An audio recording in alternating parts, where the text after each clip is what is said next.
Everybody, hey, this is Michael Imhotep, founder of the African History Network, host of the African History Network show. It is Sunday, April 16th, 2023, and I'm getting ready to do another session of my 12-week online course dealing with Black resistance movements from the Haitian Revolution to the U.S. Civil War, Civil Rights Movement, and Black Power movement. We're going to start that here in a few minutes. But I wanted to talk about the Colfax Massacre of April 13th, 1873. So there were articles written this past week dealing with the 150th anniversary of the Colfax Massacre, okay? And this took place in Colfax, Louisiana. And you had 150 African Americans who were killed in their fight for political power. All right. And the Colfax Massacre is looked at as the bloodiest single incident of Reconstruction violence and murder, etc., that took place during the Reconstruction Era, which is 1865 to 1877. Okay. And this is the period right after the Civil War ends. If we look at, so there's a couple of quick articles we're going to look at here. And this deals with also understanding a history of a struggle over political power in this country, and understanding how politics is the legal distribution of scarce wealth, power, and resources, and the writing of laws, statutes, ordinances, amendments, and treaties, their adoption, interpretation, and enforcement. All right, and I'll give you information about our online class also. So April 13th, 1873, the Colfax Massacre took place in Colfax, Louisiana. This is a piece here from the Zen Education Project that gives us a synopsis of what happened. And this is a famous sketch right here, the Louisiana murders gathering the dead and wounded. This is a famous sketch right here of African Americans, the aftermath of the Colfax Massacre. Okay, so the Colfax Massacre occurred in Colfax, Louisiana on Easter Sunday, April 13th, 1873. Easter Sunday, April 13th, 1873. Republicans had narrowly won the 1872 presidential, the 1872 election to retain control of the state of Louisiana, the state politics. But Democrats contested the results. Okay. Now, this is before the party realignment took place that began in 1928 with what's known as the Lily White Movement of 1928, the Lily White Movement of 1928. And it's going to be the Lily White Movement that causes African Americans to start to switch over from the Republican Party to the Democratic Party. And briefly, the Lily White Movement was the Republicans' effort to appeal to Southern segregationist Democrats in 5 former Confederate states to get them to vote for Herbert Hoover. Herbert Hoover was the 1928 Republican presidential candidate. He was running against a moderate Democrat named Al Smith from New York, and they implemented a Southern strategy. The Republicans were increasingly ignoring the needs and concerns of African Americans. They were ignoring the rise of the Ku Klux Klan, and it's going to be that starting in 1928, you're going to see this political shift. And African Americans slowly start going over to the Democratic Party because they were more receptive to our issues, even though there was resistance, even though many African Americans were leery of the Democratic Party and leery of President Franklin Roosevelt. When Roosevelt wins in 1932 and defeats Herbert Hoover. Herbert Hoover only served 1 term. Hoover mishandles the Great Depression, which begins with the stock market crash in October 1929, and African Americans liked President Roosevelt's wife, Eleanor Roosevelt. So we started increasingly going over to the Democratic Party. And in 1948 presidential election, Democrats had a pro-civil rights platform, Okay, and that's when Strom Thurmond, Southern segregationist Strom Thurmond, who was a senator, U.S. senator, he's going to join the Dixiecrat Party, which is a group of Southern segregationists, and he's going to run for president as a Dixiecrat and loses. Thankfully, he loses. Okay, so that's just a brief 2-minute history lesson dealing with the party realignment. Okay, and the party realignment is basically going to be completed in 1968 when Richard Nixon wins the presidency, and we know in 64 Nixon wins the presidency. Lyndon Baines Johnson does not run for re-election. Richard Nixon runs a Southern strategy as well, and he runs on the platform of law and order. Law and order means protect white people, lock up African Americans. He runs as a backlash to the Black Power movement and the Black Panther Party for self-defense. He runs as a backlash to affirmative action in 1965. He runs as a backlash to the civil rights movement and any perceived gains that African Americans were making. He runs as a backlash to the rebellions that are taking place, like after Malcolm X is assassinated, and then also as well, like after Dr. King is assassinated April 4th, 1968, the rebellions taking place in 1967 in July in Detroit and Newark, New Jersey, etc. Richard Nixon runs as a backlash to all of that, and he runs another Southern strategy. Okay, so that's just a brief synopsis of this history so we can tie all these events together. Now, when we look at the Colfax Massacre, and this is centered around political power as well, okay? Eric Foner, who's one of the top historians when it comes to the Reconstruction era, and I've read some of his quotes and articles, things of this nature. Eric Foner notes the bloodiest single instance of racial carnage in the Reconstruction era, the Colfax Massacre, taught many lessons, including the lengths to which some opponents of Reconstruction would go to regain their accustomed white supremacist authority, including the lengths to which some opponents of Reconstruction would go to regain their accustomed white supremacist authority. We're going to see that after Reconstruction ends, we're going to see these former Confederate states rewrite their state constitutions to impose poll taxes, literacy tests, and to suppress growing African-American political power. We see this starting in Florida in 1889, when Florida passes the first law dealing with, they pass 1889, Florida passes the law dealing with the ballots. Okay, it's not voter disenfranchisement. It is the what's the word I'm looking for? It's a voter suppression law that they passed in 1889. Okay, and then 1890, Mississippi is going to do the same thing. Poll taxes, that's the word I'm looking for. 1889, Florida passes the first poll tax statewide. In 1889, then 1890, Mississippi does the same thing with the Mississippi State Convention of 1890. 1901, Alabama's going to do it in 1901. South Carolina, 1895. You're going to have Georgia, Oklahoma, etc. These other southern states are going to do this because we were being elected into statewide political office, local political office, as well as in Congress. Okay, we're going to have 2 African-American U.S. senators. We're going to have about 16 in the House of Representatives at one time. So you have these white supremacists after Reconstruction ends with the Compromise of 1877. You have them taking back control of their state legislatures. We're going to see in 1879, we're going to see the Black Exodus of 1879 with 6,000 African Americans migrating from Texas and Louisiana primarily. They're migrating from those 2 states primarily, migrating out west. Okay. They're migrating to Kansas in what's known as the Black Exodus of 1879, 6,000 African Americans. Why? Because Democrats took back control of the state government in the 1878 statewide elections. All right.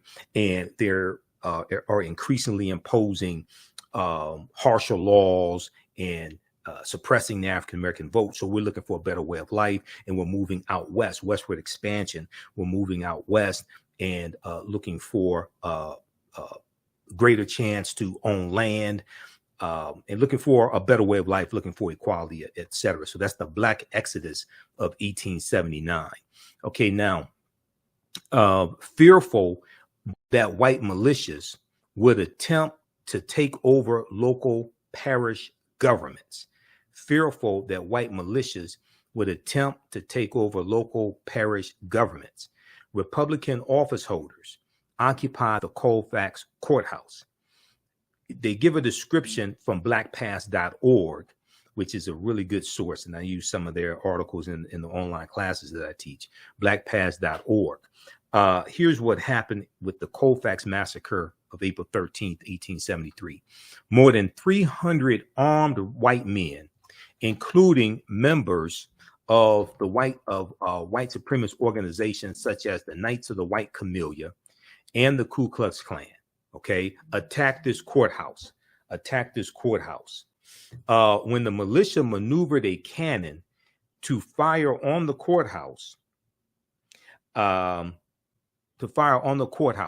when the building maneuvered, when the militia maneuvered a cannon to fire on the courthouse, some of the 60 African-American defenders fled while others surrendered.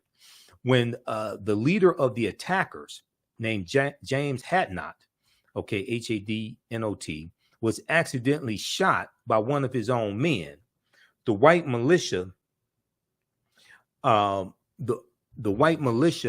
responded by shooting African-American prisoners. Now, those who were wounded in the earlier battle, particularly Black militia members, were singled out for execution. The indiscriminate killing spread to African-Americans who had not been at the courthouse and continued into the night.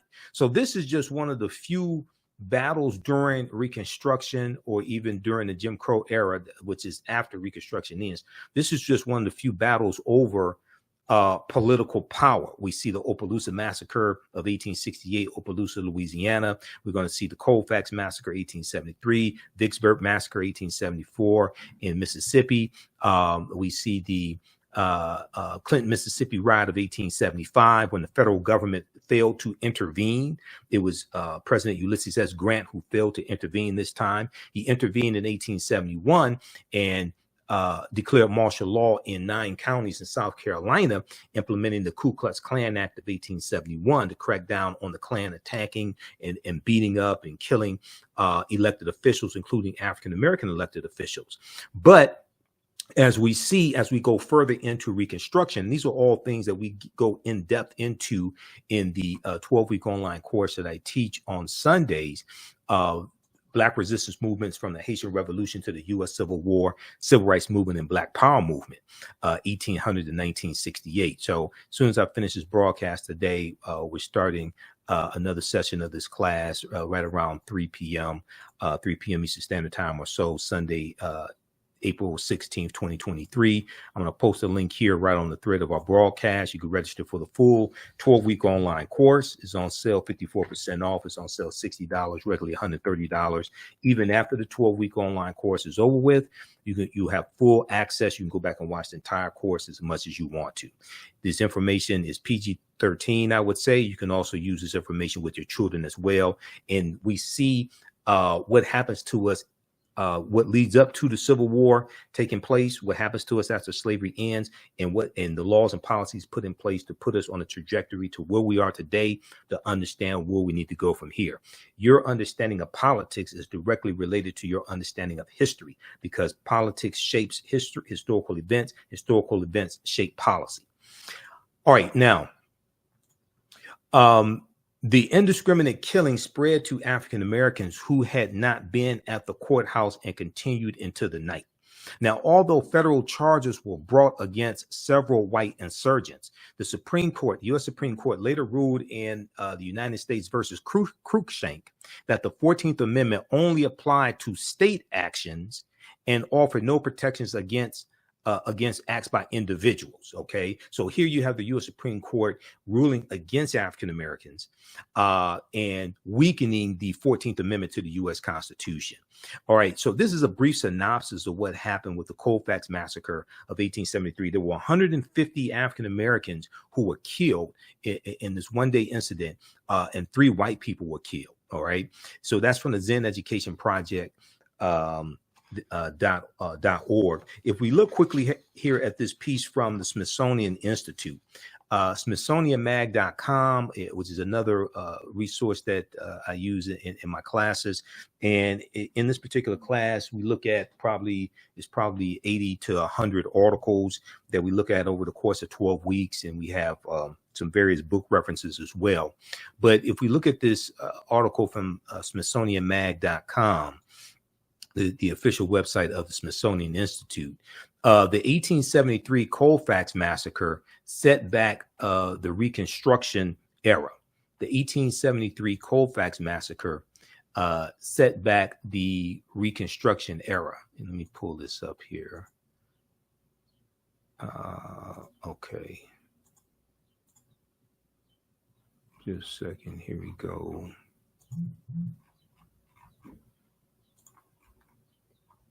All right, let me close out these ads. All right, let's look at this article here quickly.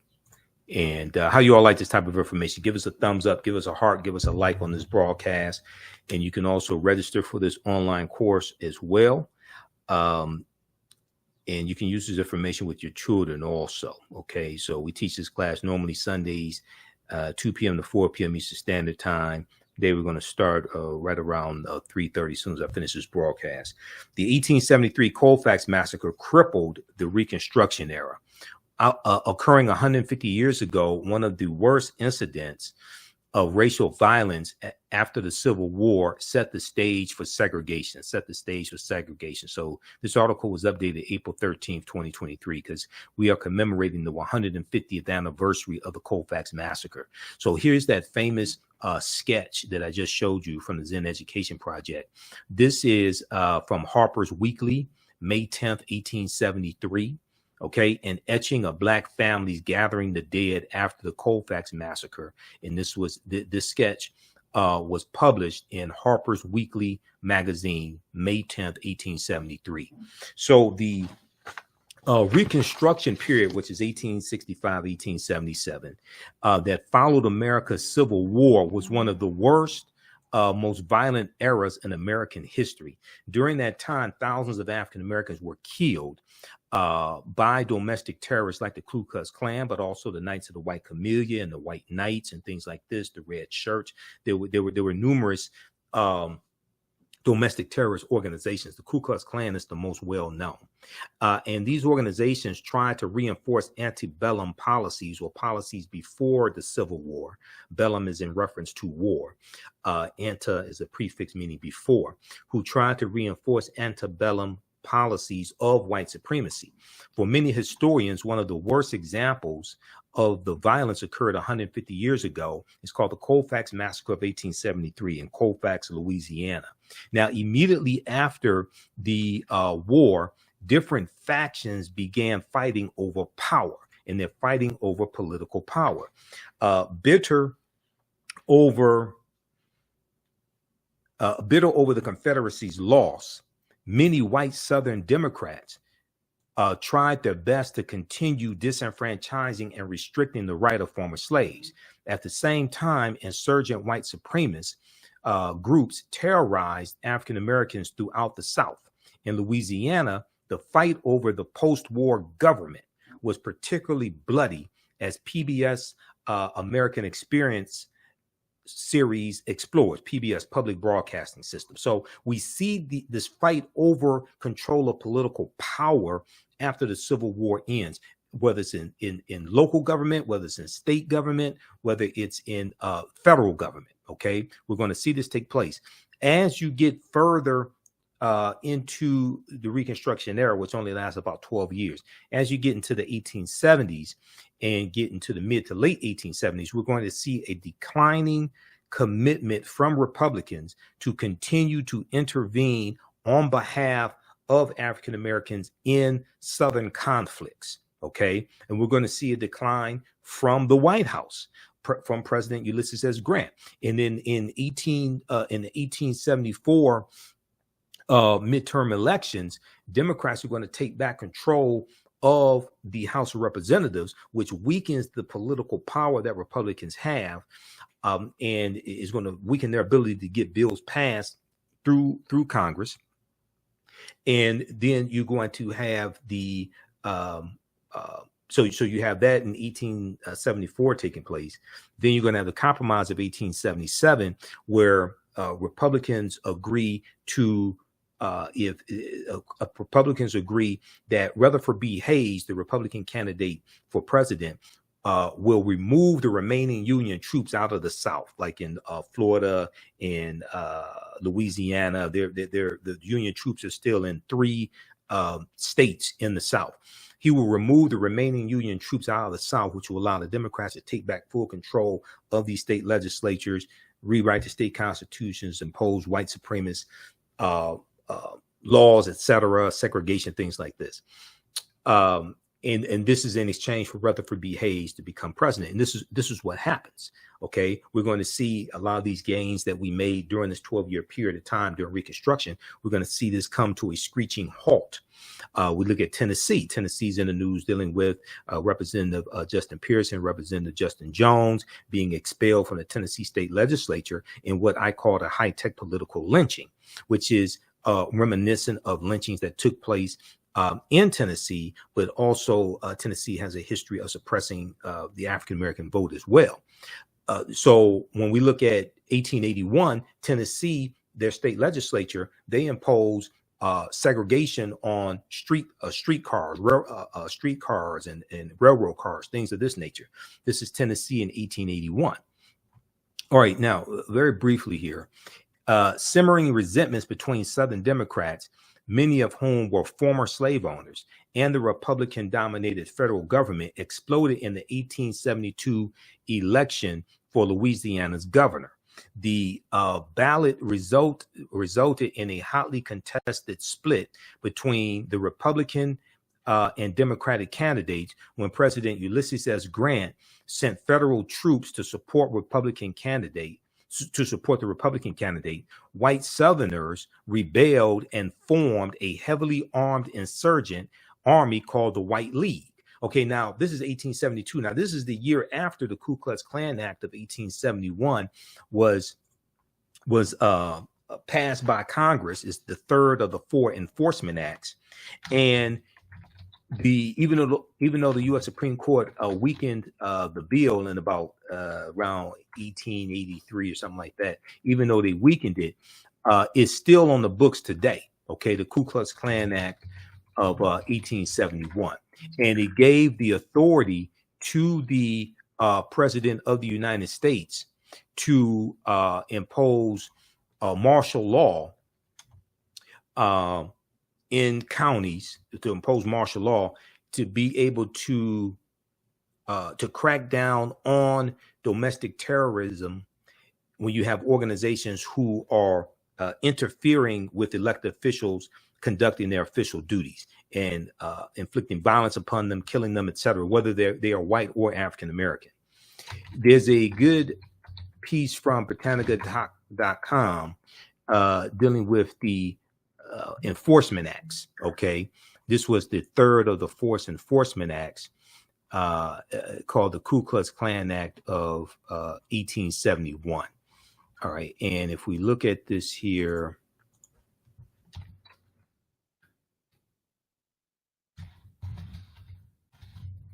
let me see, we could pull this up quickly. Let's see, where is this? Oh, also history.house.gov has information on this as well. So house.gov is the official website of the House of Representatives. History.house.gov is the official website, it's the history section of the U.S.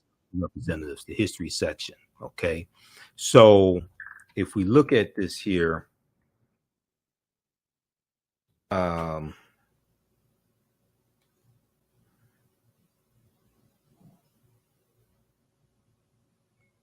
All right, just a second here.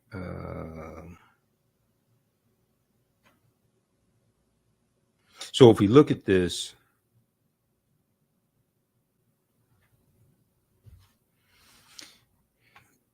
see, this is a lot of history that leads up to what's going on today that a lot of people don't know, don't understand. All right. The Ku Klux Klan Act of 1871. Check this out from history.house.gov. All right, April 20th, 1871. On this date, the House approved an act to enforce the provisions of the 14th Amendment to the U.S. Constitution and for other purposes, also known as the Ku Klux Klan Act. It was introduced as H.R. 320 on March 28th, 1871 by Representative Samuel Shalabarger of Ohio. The bill passed the House on April 6th and returned from the Senate with amendments April 14th. Okay, now the Ku Klux Klan Act was the third in a series of increasingly stringent, what are known as enforcement acts that were designed to empower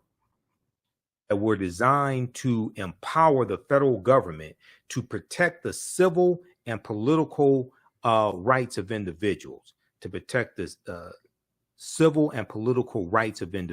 especially African Americans, though, because we were the main ones being attacked. The 14th Amendment, ratified in 1868, defined citizenship and guaranteed due process and equal protection of the law to all, including 4 million formerly enslaved African American men and women. Okay, vigilante groups like the Ku Klux Klan, however, freely threatened African Americans and their white allies in the South and undermined the Republican Party's plan for Reconstruction.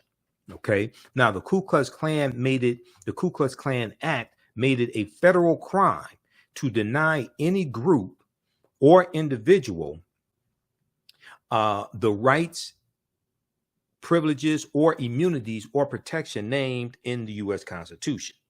Okay, to enforce the law, the president could suspend habeas corpus, which means your right to go to court, habeas corpus, deploy the U.S. military, or use other means as he may deem necessary. Opponents denounced the bill as an unconstitutional attack on state governments and individual liberty. Okay, so you're going to have in October of 1871, nearly 6 months later, okay, it's both chambers of Congress agreed to the conference report on April 20th. President Ulysses S. Grant signs the bill into law. Okay, April 20th, 1871. Nearly 6 months later, in October 1871, President Ulysses S. Grant used these powers of the Ku Klux Klan Act in several South Carolina counties, demonstrating the willingness of the Republican-led federal government to take decisive action to protect the civil and political rights of the freed people during Reconstruction, the freed African Americans. Now, that commitment is going to decline as you get further into the 1870s, because as I said, the 1874 midterm election, you're going to have with the 1874 election, Democrats take back control of the House of Representatives. And then when the Clinton, Mississippi massacre takes place in 1875, President Ulysses S. Grant implements what he calls his non-intervention policy. He doesn't get involved in that one. He doesn't send in Union troops, okay? Because they were like, okay, we keep having to do this like every summer. We keep having to intervene in the South, and the political winds were changing, and there was less support to keep advocating on behalf of African Americans. So these are some of the things that lead to Reconstruction ending. So when I hear people like Candace Owens And I hear these right-wing Republicans, and I hear these social media, black social media disinformation agents attacking the Democratic Party. And I'm neither Democrat nor Republican, but I sure as hell ain't stupid. I'm a political commentator and a historian. And I can clearly see, and I study policy, I can clearly see whose policies are most beneficial for African Americans. And I can see who overwhelmingly keeps voting against our own interests. Overwhelmingly, those are Republicans, even though the problems I do have with some Democrats. Some of them need to be voted out of office. Basically, all the Republicans need to be voted out of office. If you go to congress.gov and read these bills, okay, and then if you don't read the bill, at least read a summary of the bill, you'll see exactly what I'm talking about. Okay. Also, for more evidence, you can read this document right here, because proper documentation ends all conversation. You can read this document right here. It was last updated February 27, 2023. If you watch the African History Network show, you've heard me talk about it. You watch me on Roland Martin Unfiltered. You hear me talk about it there. You watch me on Faraji Muhammad Show, The Culture, on the Black Star Media Network, Roland Martin's network as well. I deal with this on the African History Network show. Read this right here. Share this with a simple Simon ass Negro that you know, who keeps talking nonsense and doesn't do research. The Biden-Harris administration advances equity and opportunity for Black Americans and communities across the country. This is last updated February 27, 2023.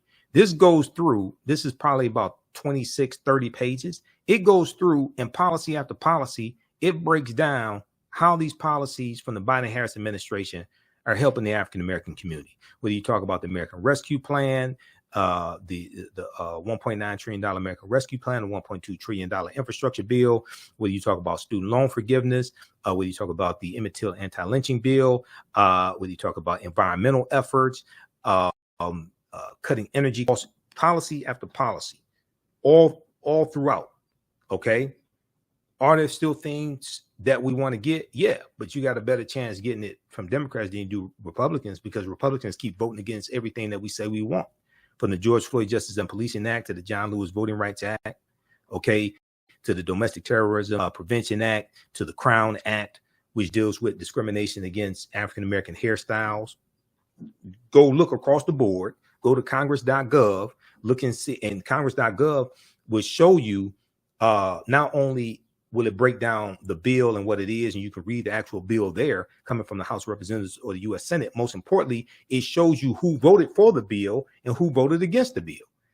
Okay, everybody, you got a lot of African Americans say they want reparations. Now, most of them can't tell you how to legally get it. And if you watch some of my videos dealing with reparations, we go break that down. The only people that support reparations are Democrats. No Republicans support reparations.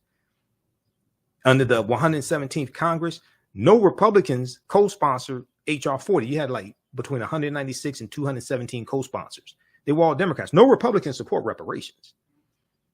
So everything from the historic child tax credit to $5.8 trillion of $5.8 billion for HBCUs in 2021, all this, go read this. This is understanding how politics is the legal distribution of scarce wealth pound resources, and the writing of laws, statutes, ordinances, amendments, and treaties, their adoption, interpretation, and enforcement, and understanding how to research policy, how to understand the effects that policies have on you, and know who, understand whose policies are most beneficial for African Americans, whose policies would do the least amount of harm, whose policies are the most realistic, whose policies have the best chance to be enacted, and which candidate, which politician, which party can create an environment for you to push your agenda the farthest and get the most accomplished. To be able to come up with a comprehensive, realistic political agenda, you have to understand history, law, economics, and politics. Unfortunately, many of our people don't. But many Americans don't, because Americans are very ignorant when it comes to history. Okay. All right. Now, very quickly, let's go back to this article from Smithsonian Institute, and you can read all these yourself. You don't have to take my word for this. Okay. And I want you to read these articles as well, and you can join us in our online class also, where we get deeper into this information. Similar to the Ku Klux Klan, the White League was a paramilitary group that intimidated and attacked Black residents and white Republicans across the state, said Henry Louis Gates Jr. For theroot.com. Now, out of fear that local Democrats might try to seize control of the Grant Parish regional government, which was almost evenly split between African American and white citizens, and all black militia took control of the local courthouse in 1873. Okay, and all black militia took control of the courthouse in 1873. Soon after, a mob of more than 150 white men, most former Confederate soldiers and members of the Ku Klux Klan and the White League, arrived and surrounded the courthouse. Okay, and we know what happened. Historians aren't sure how many people died in the end, but while records show that the massacre resulted in the deaths of 3 white men, and it's estimated that anywhere from 60 to 150 African Americans were killed. The bloodiest, Eric Foner, once again, he's quoted here. He's one of the top authorities on the Reconstruction era. Quote, the bloodiest single instance of racial carnage in the Reconstruction era. The Colfax Massacre taught many lessons, including the lengths to which some opponents of Reconstruction would go to regain their accustomed authority. We're talking about white supremacy. Now, Eric Foner wrote this in his book, Reconstruction, America's Unfinished Revolution, 1863-1877. He went on to say, quote, among blacks in Louisiana, the incident was long remembered as proof that in any large confrontation, they stood at a fatal disadvantage.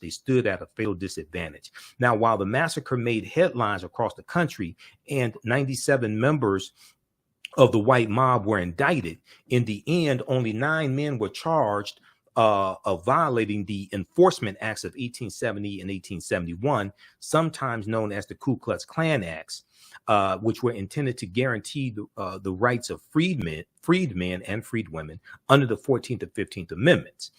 Now, at this time, the 15th Amendment did not apply to women. Okay, it just applied to African American men, guaranteeing the right to vote.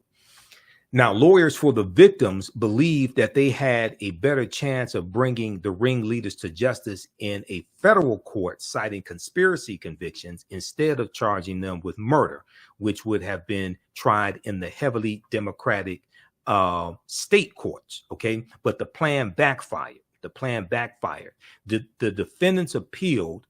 And when the case eventually came before the U.S. Supreme Court in 1876, the U.S. Supreme Court justices overturned the lower court's convictions, ruling that the Enforcement Acts applied only to actions by the state, not by the individuals. Okay, read the rest of this article here at SmithsonianMag.com. The 1873 Colfax Massacre set back the Reconstruction.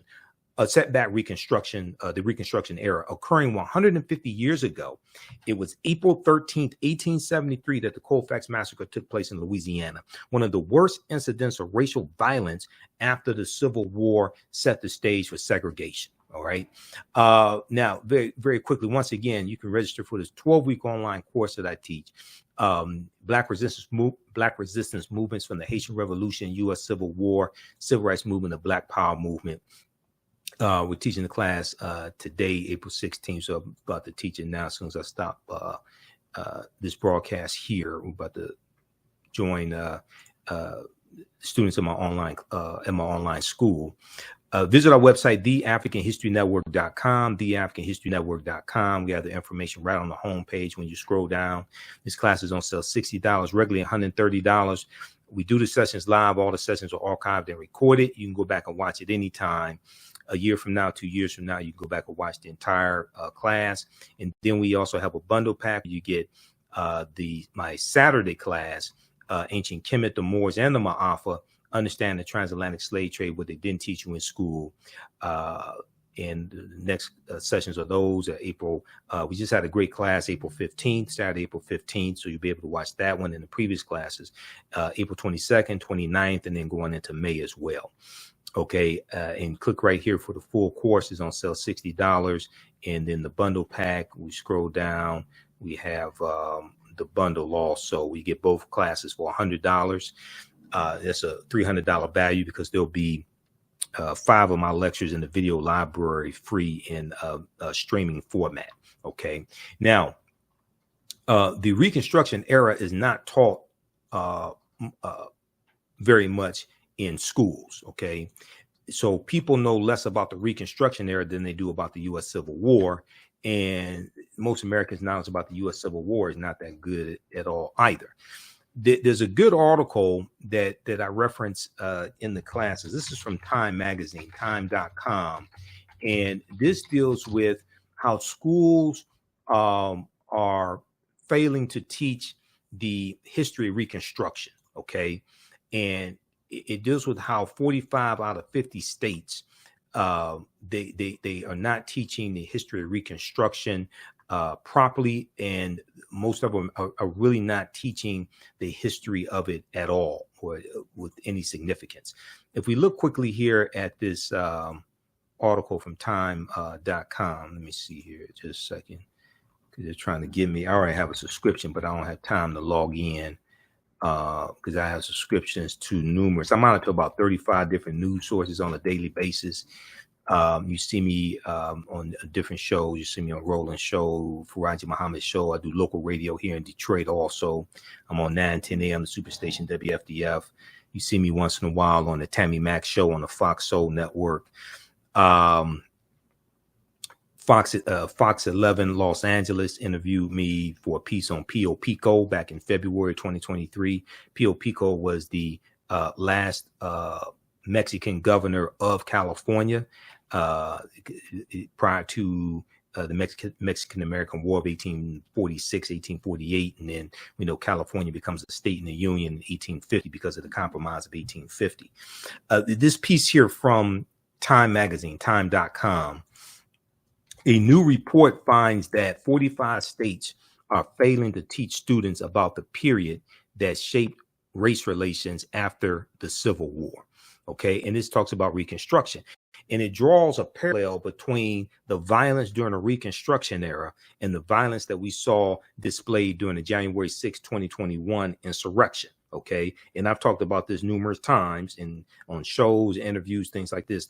We can draw a direct line in history from the Reconstruction era and the political violence that we saw there to what we saw January 6, 2021, when the traitor-in-chief incited these domestic terrorists to storm the U.S. Capitol building to interrupt a constitutionally mandated bicameral, bi-chamber session to take place to certify the votes coming from the states. Okay, was basically certifying the electoral college votes. Now, in the aftermath of the insurrection a year ago, at the U.S. Capitol building, many leading historians drew parallels between the violence and the Reconstruction era, which is the period of political revolution directly after the U.S. Civil War. Okay. The events we saw reminded me very much Reconstruction era and the overthrow of Reconstruction, which was often accompanied or accomplished, I should say, by violent assaults on elected officials, said Eric Foner, Pulitzer Prize winning historian and author of Reconstruction, America's Unfinished Revolution, 1863-1877. He said this in an interview with the New Yorker magazine, published a week later. Now, scholars say that studying the aftermath of the Civil War, and the U.S. Civil War is 1861 to 1865. And we know April 12th was the anniversary of the U.S. Civil War starting. April 12th, 2023 was the anniversary. It started April 12th, 1861 with the attack on Fort Sumter in South Carolina. Scholars say studying the aftermath of the Civil War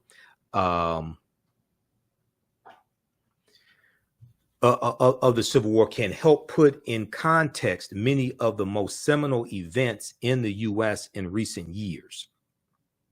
From the brutal murder of George Floyd by police in 2020 to voter suppression laws enacted after Black voters played a big role in helping Joe Biden and Kamala Harris be elected to the White House as president and vice president in 2020. But despite the timeliness of the era in today's climate, many students in American schools will not get a full education on Reconstruction until they go to college. Okay. But the problem is most of them are not going to go to college. So how do they get this history lesson? Where do they get this information from?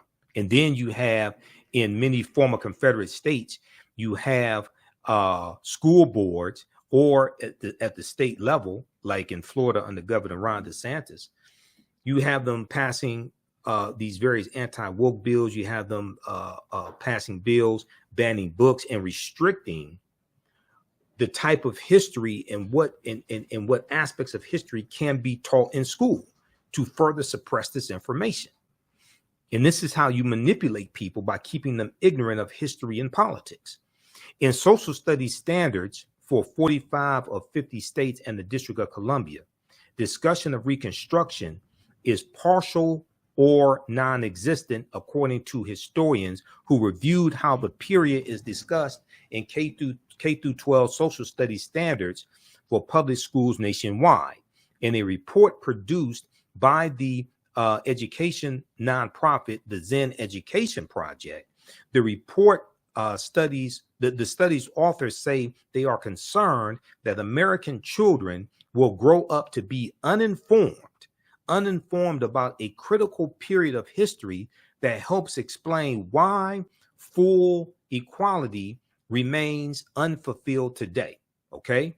Historians are saying that they are concerned, and the studies authors are saying that they are concerned that American children will grow up to be uninformed about a critical period of history that helps explain why full racial equality remains unfulfilled today. Okay, you could throw in there reparations as well. We're trying to get reparations. Most of these strategies for reparations ain't going to work in the first place, but we're trying to get this. And you got a down electorate, as well as many people in elected office, especially Republicans, who are ignorant of history in the first place. All right. So check this out. We hope to see you in class. I do this on Sundays, 2 p.m. to 4 p.m. Eastern Standard Time. Today we're starting later. We're about to start right now because we're about to end this broadcast. You can join us in our online class. The link is here. And visit our website, theafricanhistorynetwork.com, theafricanhistorynetwork.com. You can register for it there also. And we'll be on live tonight, 9 p.m. To 11 p.m. Eastern Standard Time for the African History Network show.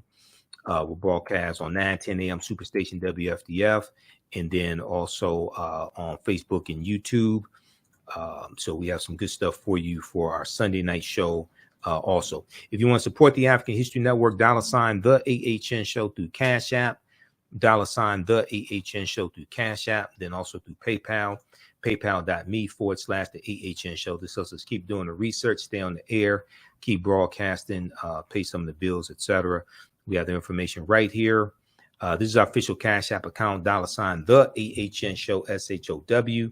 When you go to it, it says Michael and shows my picture there. These other ones here are fake African History Network Cash App accounts. There are like 5 fake accounts I've identified that have been stealing money from us. So I'm still trying to get those shut down as well. Okay. And then when you click right here on the link, it shows our QR code there also. So this helps us keep doing the research, stay on the air, keep broadcasting, pay some of the bills, finance the research, etc. All right, look, we have to get out of here. Remember, right knowledge corrects wrong behavior. It's not over till we win. Wakanda forever. Talk to you next time, and we'll see you in class. Peace.